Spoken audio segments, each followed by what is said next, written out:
I realize the title is very, there's a lot of mystery about it. I don't know. They must have messed up with the titling because it's called PokeKube. I came up with it last night. It was like Chase's mistake, probably. He sent out the wrong thing. But it is called PokeKube. Don't listen to whatever he's saying. It is called PokeKube. You may think I'm doing something really crazy with Pokemon Go and Kubernetes. I'm not. It's really not that exciting. But I'll let you know a little bit about it. A little background is last year in sysadmin class, I had my teacher was Garrett, and I don't know how the conversation came up, but it was like something. He was like, yeah, you know, all the Pokemon that you see in Pokemon Go, those are actually little containers. I was like, that cannot be true, and it wasn't true. That was made that up, I guess. Completely made up. But it does use Kubernetes. It does use some containers, and I was interested about it, so I did some research into how Pokemon Go actually does use Kubernetes and containers. So a little bit about me. Here's my nope. Okay, yep. This is my who am I? Maxim Kochnev. I am from Staten Island, New York. Yeah. Second year of cybersecurity. I'm an intern. You guys all saw the Fed slides. I'm an ops member. Jazz, food, cats, basketball, plants, art, home labbing. Honorable mention, my girlfriend, Maggie. Oh, there she is. Yeah, she goes to another school. No, she is real. That is a real picture. Like, it is. She's real. Yeah, that's me at the Capitol. That says Shwukon. It was great. You guys should all go if you haven't. But first, shout out to my mom, guys. This presentation is dedicated to my mom. Me and my mom. This presentation is dedicated to my mom. She is greatest Pokemon Go player ever. Guarantee she has more Pokemon than you, more shinies, more combat power, everything. She'll beat you in a gym fight. She might be Ash Ketchum. Who knows? I don't know. Never seen them in the same room. But yeah, Mom, if you're watching this, she's probably watching this. It's about to start being gibberish now. So, okay. So here's the agenda. First, obviously, if we're talking about how Kubernetes works with Pokemon Go, we're gonna have to talk about what is Kubernetes. We're gonna talk about why you would use Kubernetes. We talk about the Kubernetes architecture, why Pokemon Go uses Kubernetes, how Kubernetes works with Pokemon Go, and also Minikube. So first, what is Kubernetes? You'll see a lot called K8s. That's just, you take the 8 letters between K and S, and that's where the name comes from. So if you see K8s anywhere in the slides, it's talking about Kubernetes. It's an open source system for deploying and managing containerized applications. Does everyone know what a container is? Yeah? Well, here's a refresher, in case you didn't. Containers are virtualization of software layers above the operating system level. So they're sort of similar to virtual machines, except they're much more lightweight because they aren't virtualizing the entire system. You don't have like an entire basically virtualized machine. It's taking a lot more resources. So containers are just a really lightweight way to have a lot of services. Example, if you need a database for your application, and you don't want to have a separate machine and consume all those resources and just spin up a Ubuntu VM just to host MySQL, just go to Docker Hub and type in MySQL Docker official image. You do some magic with Docker and Docker polls and whatever, and then you have a container that functions as a database, and it has all the same functionality. It uses a lot less resources, and it's really efficient and quick. And if you need to take it down, you can take it down quickly, and it's really easily manageable. So now, why might you use Kubernetes? So say you have an application that has a lot of different services. You separate these services into a lot of different containers. So you have a MySQL database, you have a web server, you have whatever else you might need for your applications. If you have all these containers, managing all of them, like just from your command line, can be really difficult. And that's where Kubernetes comes in. So some examples of use cases would be something like large-scale application deployments. This really ties into what is going to be talked about today with Pokemon Go. But we'll see in the next slide how Kubernetes has a lot of features that help with load balancing, basically making sure that all the traffic is going to machines that can actually handle it.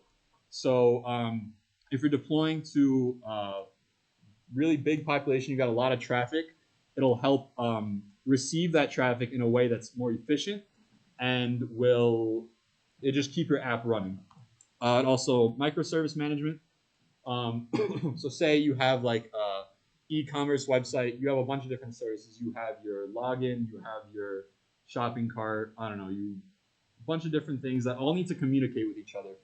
Kubernetes is basically like a centralized way of, you have all these containers like basically in one, what we call a cluster. And they're able to communicate with each other through the Kubernetes, the features that it offers, we'll see in the next slide. And just makes communication much more easier. High performance computing, you have basically a bunch of different workers accomplishing one thing. So you can, instead of just overloading the tasks you would give one machine, you kind of have a lot of different things contributing to one overarching goal. And finally, you have AI and machine learning. This is my speaker notes. I don't have my speaker notes, but it's used. Trust me. It's definitely used with AI and machine learning. Something with same functionality, just different application. So this is the architecture, right? So this entire thing is what we call our cluster. I don't know how else to describe it, but it's just like your deployment of Kubernetes. And these are really important. These are nodes. Nodes are basically your physical or virtual machines that you assign the task. So say you have 3 different computers. You have 3 different physical servers. Those are each nodes, right? And now, what do these nodes do? They contain what are called pods. Now, pods are groups of containers. Remember, I said that Kubernetes is a way to group your containers. So these pods are going to hold containers, and they can communicate with each other.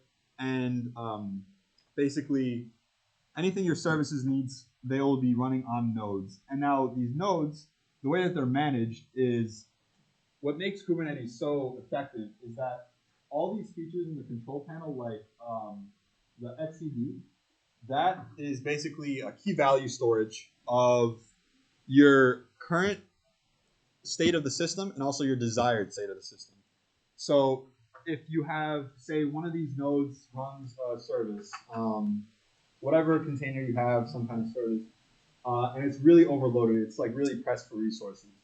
etcd can pick up on the fact that this current state of the system is different from what you want the system to be. You don't want it to be under stress. So the controller manager up here, it can actually change what your nodes are doing. It can reassign jobs to different nodes and basically divide the workload across the different nodes, which will, just keep everything running. You also got your processes inside the nodes, like kubelet. It's in charge of pod requirements, so that will communicate with this main API. So this entire control panel is what basically controls these nodes,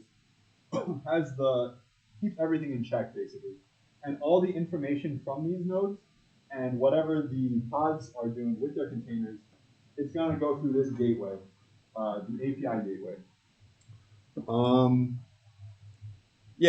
And then the scheduler right here, that is whenever you add a new container or service, it's able to decide which node to put your services on, which helps, like I said, with load balancing, making sure everything not everything is under stress. So now we get to the actual integration with Pokemon Go. So why K8s with Pokemon Go? When something like Pokemon Go is released, you have a kind of an expectation for how much traffic you're going to receive, right? So basically, they do a lot of work to calculate what they need to prepare for. So they had a expected outcome, the expected traffic. They also had a worst case scenario. Can anyone guess how much worse the actual traffic was compared to the expected outcome? 200 times? Well, okay, well you overshot it, so it's not actually that crazy, but it's 50 times, which is a lot of times more. When you're talking about keeping up a application and you're getting 50 times the expected traffic, you can't really focus on anything besides just keeping your app up and running. So everything, like, I don't know if you guys played Pokemon Go when it first came out, but like early in it, it would just like go down like constantly. Like servers would be down all the time. It's because they weren't really prepared for stuff like this. And why? Why is this an issue that you can't just focus on keeping it up with like the operations point of view? Basically, they have to figure out how all players live in the same world, right? It's not like other games where you're separated into different servers. Everyone is in the same map and everyone sees the same Pokemon, right? So they have to figure out how to provide the same resources to everyone while not overloading their traffic. So that's really what hit them hard. They also got lots of focus into operations, right? So if you're focusing on just keeping your app up and running, then like I said, you don't really have anywhere else to go. And if your service goes down, it's a really big issue, right? It really goes down to something goes down, you have to send someone to fix it.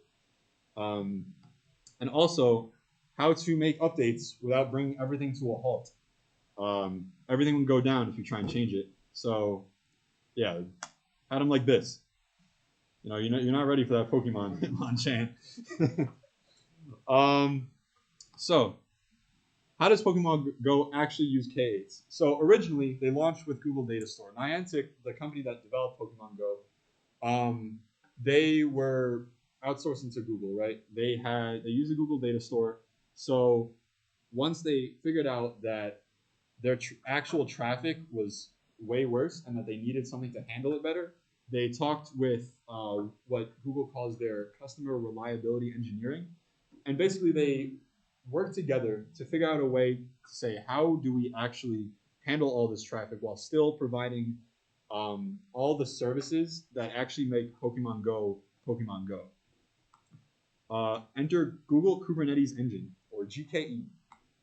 So, right, they began with Google Data Store, so they move on to another Google Cloud service. Worked with customer reliability engineering. And they chose this really because they had such a huge potential with the resources that Google does offer. So now that they had a new framework for how they're going to handle all this, they had to figure out how we're going to change our architecture to suit this new system. So everything starts with the request, right? You log into Pokemon Go, you log in, the first thing you want to do is you have to see the map, right? That's a request. So they have the request. How are they going to get it to the Google Kubernetes cluster? So that request, this is based off of an interview, by the way, by a Google engineer and a Niantic developer. It's first sent to a Nginx reverse proxy, right? Yeah, that is the exact video that I watched. So this, anything you see, you're going to see in here, this is its own container, its own services. And it's not just 3 taking everything, right? They have, like I said, different nodes with different pods, basically duplicating each of these processes, each for each different client or the player. So it first goes to Nginx reverse proxy. This is going to receive the request, and it's going to send it to the front end. Now, every player has a different front end, obviously. You have different things. You have your own player, and you have your own map, right? So that request is sent to this service, and then that front end, any interaction you do with that is going to be sent to what they call the spatial query backend. So now that stores information, basically anything that you see around you in the environment, like your map, your player, your weather, the time. That's just another service. So basically, all these containers, these are all containers in here running different services. And they're able to communicate, like, it's really easy for the reverse proxy to communicate with the front end, and for the front end to send information to the spatial query backend because of the built-in Kubernetes networking components. Like I said before, there was the K-proxy, the kubelet. It's basically constantly sending information to the control plane, and Kubernetes is able to kind of calculate what the state of the system is with that information, and it's able to make decisions based on that. So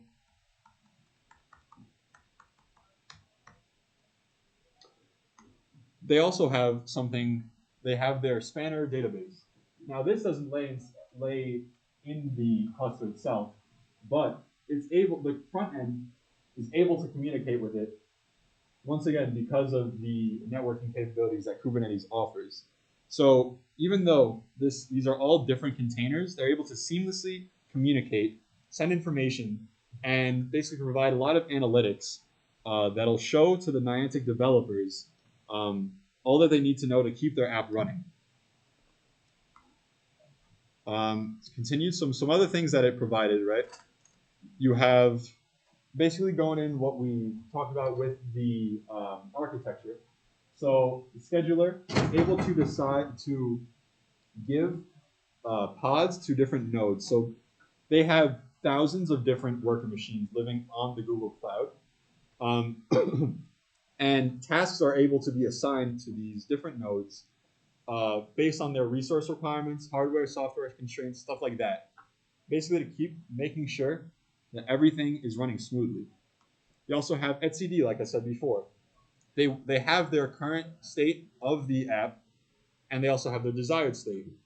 So say there's a lot of traffic going to one node, stuff starts to slow down, it's lagging, starts to crash. That's going to basically trigger what that key value pair is supposed to indicate, and that's going to go to the controller manager, which will reassign pods to different nodes and make sure that all the traffic is being handled efficiently. And finally, all that information is being processed through the API server. Like I said, it's the gateway between that should say control panel and the different nodes. It's how the control panel receives all this information and keeps everything running. Some other capabilities that Kubernetes enabled for Pokemon Go. Since scaling containers and services and putting them on different nodes is so easy, you spend less time worrying about what kind of resources do I need to have available to to keep everything running, and more focus on what can we do to actually make this game better. So they do different updates. They do, they added like raids and stuff. They like have events, and they're able to update everything because no matter what they add, it'll all be managed by Kubernetes and it'll keep everything going. Yeah, so like I said, if you are not using a centralized management like Kubernetes, say you want to add a new node, you want to increase your resources, you would have to basically change how everything is received and communicated throughout the network. But like I said before, it has the actual controller manager, which automatically assigns things. So it takes less work out of, both less work and human error out of I added something new, and now I need to change everything to actually make it work with that. And yeah, so they're actually able to continue with their whole vision of Pokemon Go, where everyone is using different machines, but they're seeing the same thing. That's because everyone with the different machines, they go to different front ends. And how do you manage that many different front ends, like millions of players? Who knows how many players, but you have that many front ends with how much traffic. That's what Kubernetes allows because it has such good self-recovery, load balancing, stuff like that. So yeah, that's how Pokemon Go uses Kubernetes. Now say you have, I don't know, you have an itch that only Kubernetes can scratch, and you want to start playing around with it on your own. Minikube is a quick way to set up K8s on Windows, Linux, or Mac OS. It's running directly on the machine with low resource requirements, and it's great for experimenting and learning about K8. So if you really want to play around with Kubernetes, Minikube is a great place to look. That's like its whole purpose is for experimentation and just like learning and trying out new applications.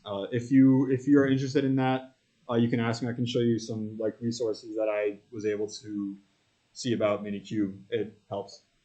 And why learn Kubernetes? I don't know. So maybe you're saying like, I don't have my own interests. I don't really see what I'd use Kubernetes for, but it's clearly a very powerful tool. It completely turned around the way that Pokemon Go is able to handle their traffic and how they're able to deliver new software. So it's a really powerful DevOps tool.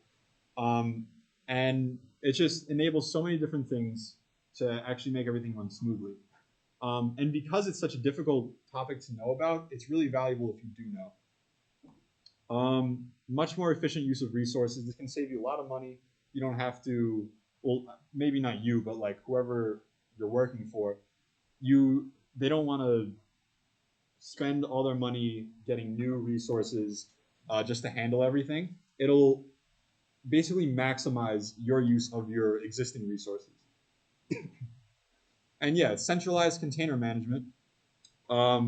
Everything, you're not just individually managing these different containers. You have basically one control panel that can manage everything. Yeah, and it's self-healing. So if something goes down, like I said, it'll check with etcd with that key value pair, and you have the controller manager that will basically rearrange everything for you so that everything keeps running. Questions? Put them in there. No, I'm joking. Yeah, any questions about Kubernetes or how Pokemon Go uses Kubernetes? Devin.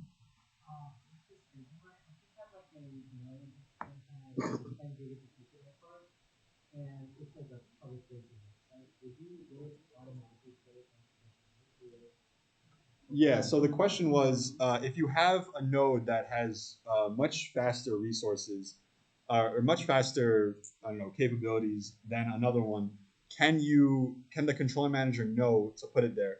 So basically, I don't know where this slide was. Here, should be here. Yeah, so the scheduler is based on their resource requirements, hardware and software constraints, stuff like that.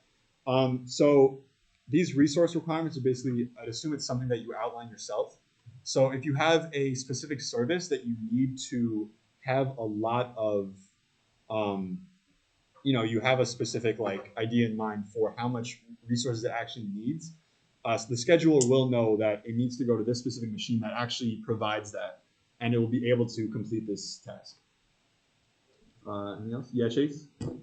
Personally, do you think to yourself ever, I wish I had an extra node to load balance some of my personal storage? Yeah, I really needed a USB to add to my Kubernetes cluster because USB has a lot of computing power. Yeah, why? What's up? Because it's your third presentation. What do I get? A USB?